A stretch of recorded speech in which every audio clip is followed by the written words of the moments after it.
Olá galera, tudo bem? Mais uma aula aí sobre arte barroca, certo?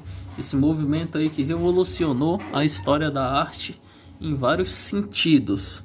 Então, vamos entender aí sobre a arte barroca, o que ele veio trazendo aí nesse contexto aí cultural, artístico, certo? Então você pode ver aí já do seu lado esquerdo da tela a obra da velha fritando ovo, certo? Essa obra aí é do grande artista Diego Velázquez, certo?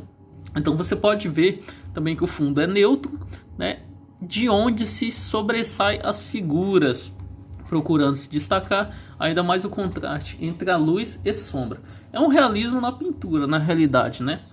Então o Velázquez, galera, ele tenta mostrar aí essa questão do fundo bem mais escuro. Isso daí é uma característica muito forte do barroco, né? Essa questão do fundo mais escuro com a claridade vindo aí de um determinado canto, né, da tela, da onde está vindo a luz, né? Então a velha fritando o ovo é um exemplo muito grande do Velázquez, certo?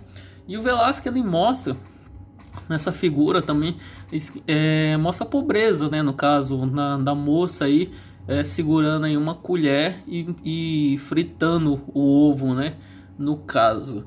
Tudo bem? Então, continuando aqui, o barroco, pessoal, na realidade, ele rompe o equilíbrio entre o sentimento e a razão, entre a arte e as ciências. E a arte renascentista procurou materializar em suas obras. A arte barroca retrata emoções próprias de uma época de intenso conflito espiritual e religioso. É como eu sempre falo para vocês, né, galera? A arte barroca, ela é muito voltada para a emoção no sentido de drama, né? Você pode ver nas pinturas barroca que ela tem uma emoção, e os artistas eles tentam retratar isso de alguma forma, de mostrar a emoção, que aquele ator, aquela figura, aquele personagem estava sentindo naquele determinado momento da vida dele. Então isso é muito forte no barroco, tá, galera? Então vamos tentar entender mais profundamente aí, tá, galera? Então, o movimento barroco ele teve origem na Itália e se espalhou por toda a Europa, tudo bem? Então, o berço dele fica na Itália. Alguns países que receberam influência foram Holanda, Inglaterra, França e a região de Frades, pessoal, atual Bélgica, certo? Então, nos países protestantes como Holanda e Inglaterra, as imagens religiosas eram proibidas. Por quê? Porque eles eram protestantes, certo, galera? E o que deu origem na arte barroca em natureza morta. Então, a partir do momento que a arte barroca, que é voltada para essa questão da religião na Holanda, não era permitida porque era protestante, o que acontece? Então, eles começaram a focar mais em natureza morta. Vocês lembram que é natureza morta? Natureza morta são objetos e utensílios inanimados, certo? Então, eles também focaram em cenas, paisagens e cenas, no caso do cotidiano, certo? Então, nesses países, a arte era patrocinada pela burguesia e não pela igreja. Então, a burguesia naquela época, eles gostavam de ilustrar, né, suas casas, deixar suas casas bem bonitas através da pintura aí dos barrocos, né, dos pintores barrocos. E a igreja, no caso, como ela era protestante, já era no sentido mais voltado para outro tipo de pintura, mas não religiosas nesse sentido aí, tudo bem? Como o barroco é muito conhecido pela igreja católica, tá bom? Que eles que bancavam. Aí já no caso da Holanda aí, né, eles eram bancados pela burguesia e não pela igreja, certo? Então já na França, galera, a arte era utilizada para impressionar os visitantes dos palácios, né? E era para reforçar o poder e a glória de Deus. Então, também neste caso, o tema principal não era ligado à religião, certo? Mas sim às tradições gregas e romanas. Então, na França, pessoal, tanto na França como na Holanda, não era voltado para a religião. Que isso fique claro para vocês, tá? Porque a gente foca muito na arte barroca, sempre voltado para a religião.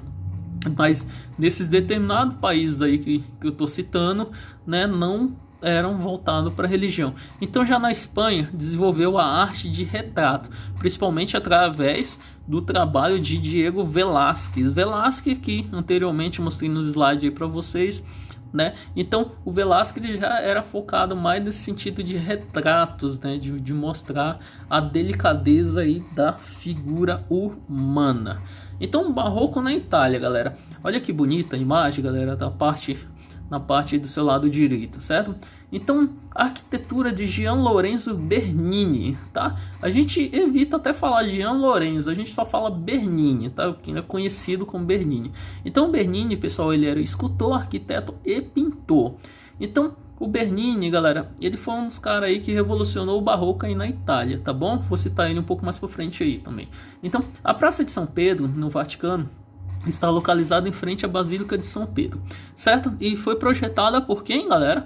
Pelo Bernini, né, pessoal? E construída aí no ano de 1656, 1667. Então o que acontece? O Bernini aí era um grande nome do barroco, tudo bem? Tanto é que ele construiu aí a praça. Então as colunas foram colocadas 140 estátuas, você pode ver aí no cantinho da tela aí, né, 140 estátuas de santo. E no centro da praça foi projetado um obelisco estilo egípcio, certo, pessoal? Com cerca de 40 metros de altura. Essa praça é linda, galera, é linda. Realmente ela tem um formato, uma arquitetura muito bonita aí pelo Bernini, certo?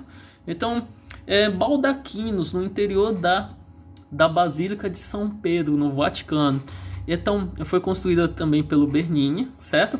E baldaquino. O que é baldaquino, pessoal? Baldaquino, pessoal, é uma obra de arquitetura ou remate escultórico constituída por uma cúpula sustentada por uma coluna e que resguarda um altar, retábulo com uma escultura ou um portal. Então, exatamente isso daí, galera.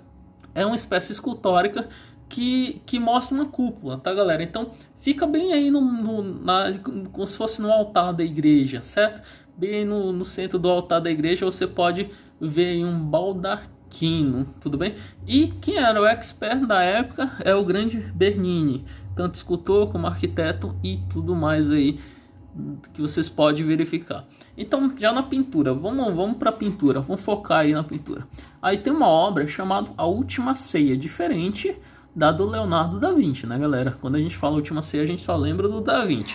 Então, esse grande artista aí, o grande Tintoretto, ele fez essa obra com uma inspiração aí barroca. Como é que eu sei essa obra barroca, galera? Olha o fundo, galera, totalmente escuro. Dá uma olhada como os discípulos de Jesus Cristo, no caso, eles estão meio que assombrados com a aparição aí dos seres fantásticos na parte superior.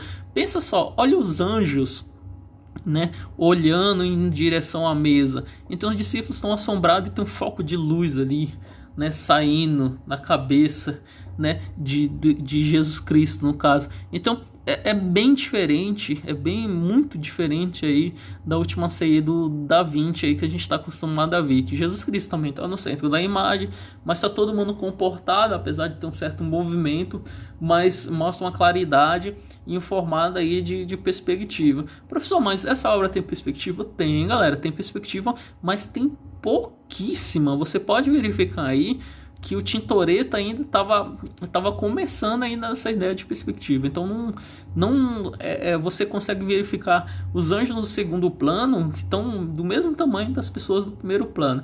Então é uma coisa bem precária mesmo, por mais que o Tintoretto ele seja um mestre da pintura, certo?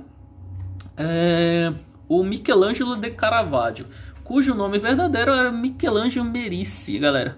Por que ele era Caravaggio, galera? Porque ele nasceu na região de Caravaggio. Então, por isso que a gente fala Michelangelo de Caravaggio. A gente fala de Leonardo da Vinci, que nasceu na Vinci. E assim, a gente costuma chamar os artistas por onde ele nasce, o determinado local que ele nasceu, certo? Então, ele pintava como modelos, pessoal, o Caravaggio, pessoas simples do povo e retratando as situações cotidianas, o que conferia um profundo realismo em suas obras e temas religiosos. A obra O Baco. Então dizem, pessoal, que o Michelangelo começava a se retratar também nas obras. Então existem várias pinturas aí que o Michelangelo acaba aparecendo em algumas obras, né, em algum caso. Ele costumava também desenhar prostitutas, né? O Michelangelo, pessoal, o Michelangelo de Caravaggio era um cara que ele assassinou uma pessoa, né, de uma briga que ele teve.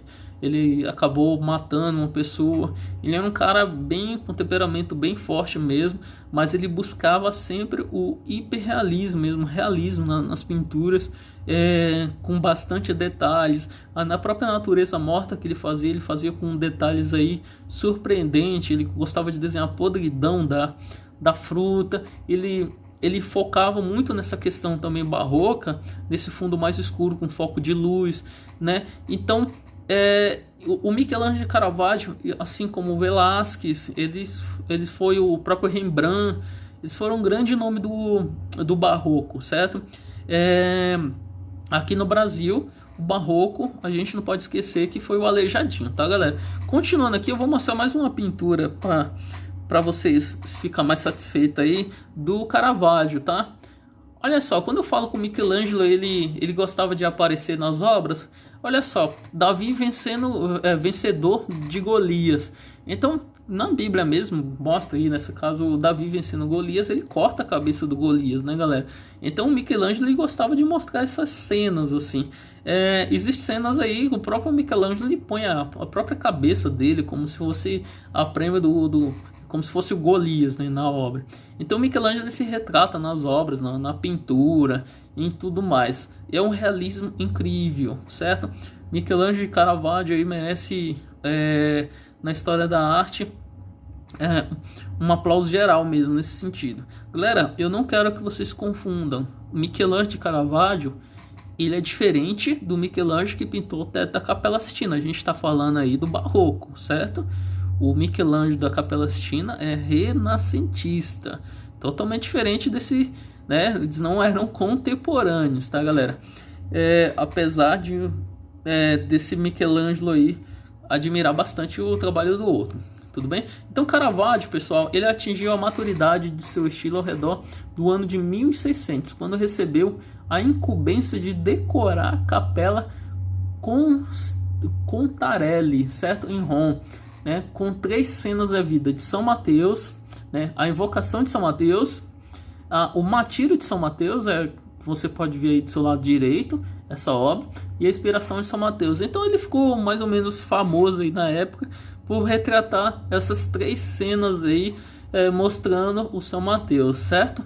Então Michelangelo de Caravaggio aí, que vale muito a pena a gente conferir bastante sobre a história dele, certo? As principais características da escultura na Itália é um naturalismo. A gente continua falando do barroco. Então os artistas eles imprimiam forte sentimento e emoções nos rostos e gestos do personagem. Galera, lembra que eu falei para vocês no começo do slide que eles buscavam esse sentido de mostrar emoção mesmo, de mostrar o drama, o que estava sentindo o personagem. Então é exatamente isso. O barroco ele é muito voltado para isso, certo?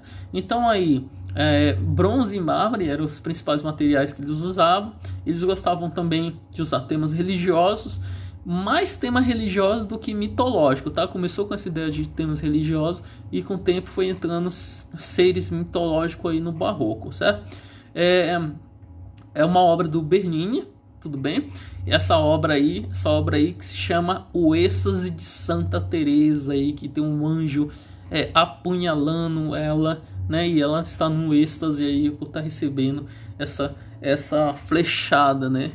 Tudo bem? Então, continuando aí, galera. Então, a gente vai ficando por aqui.